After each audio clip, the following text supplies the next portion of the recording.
In this video, we're breaking down all my reactions to the first round of the NCAA tournament. Let's get right into it.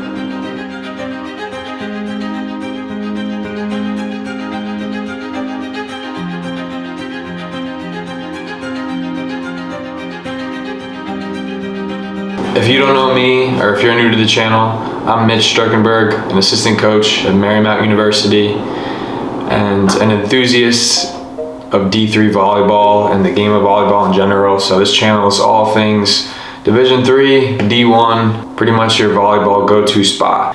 In this video, we are breaking down, like I said, the NCAA tournament first round. No real upsets, but lots of great matchups, lots of exciting games. Let's dive right in. Kicking off with the first matchup between the Juniata Golden Eagles and Springfield. Two powerhouses, two high quality opponents that have been in the top 10 all season long.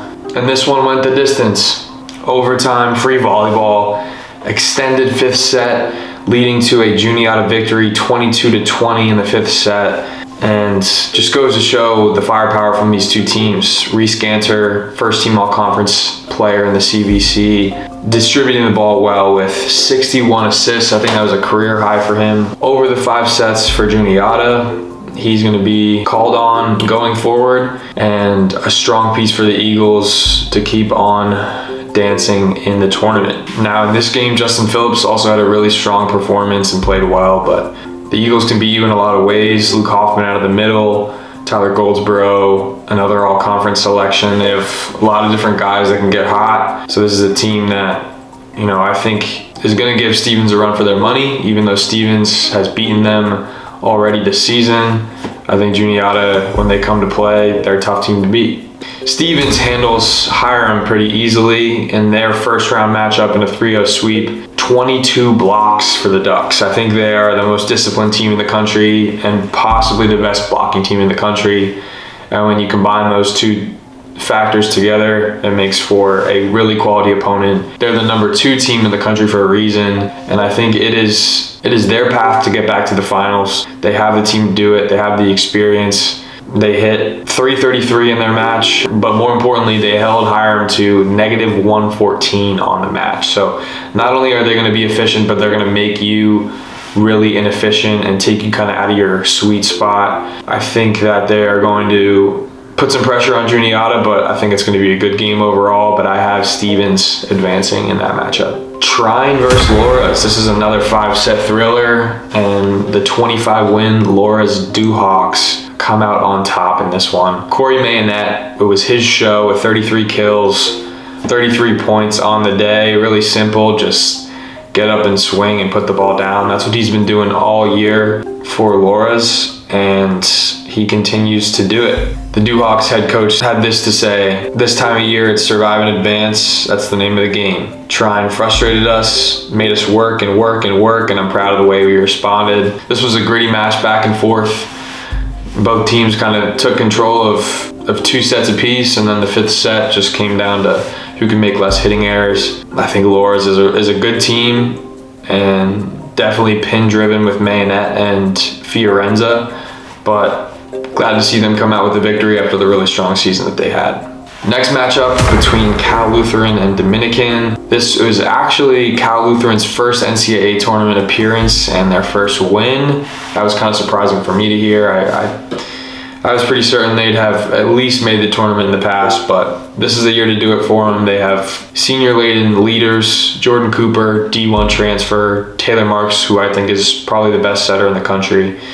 Lots of firepower, lots of explosiveness, and they are a dark horse in this tournament. They cruised to a 3-1 victory after kind of slipping through the first set, but took control the rest of the way, hitting 356 overall and holding Dominican to only 188 on the match. Jordan Cooper led the way with 16 kills and 5 aces. I think he's going to be their go-to guy going forward, and they're going to run through him, and when they do, they're tough.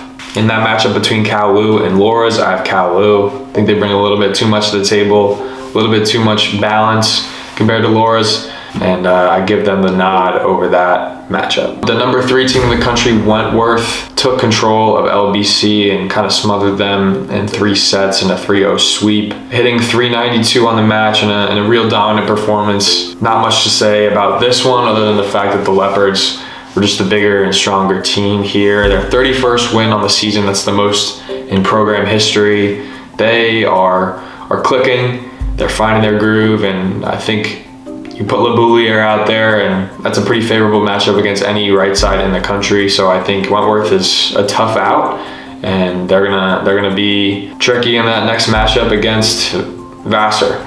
Speaking of Vassar, they took care of business against Nichols in 4 sets. This was a good match. I watched most of this one. Jumpin' Jack Normandin is a tough player. He had 26 kills for the Bison, but Vassar proved to be too balanced, too poised, and well coached by Rich Gary. Jacob Kim, Vaughn Ramsey, Colin Jones, a lot of these juniors, seniors that just have been here before, been in this moment, and proved to make really good decisions down the stretch. The Brewers are a really good team. They have played well. They kind of unfortunately lost in the UVC championship game, but I don't think that really sets them back much. I think they're a good team.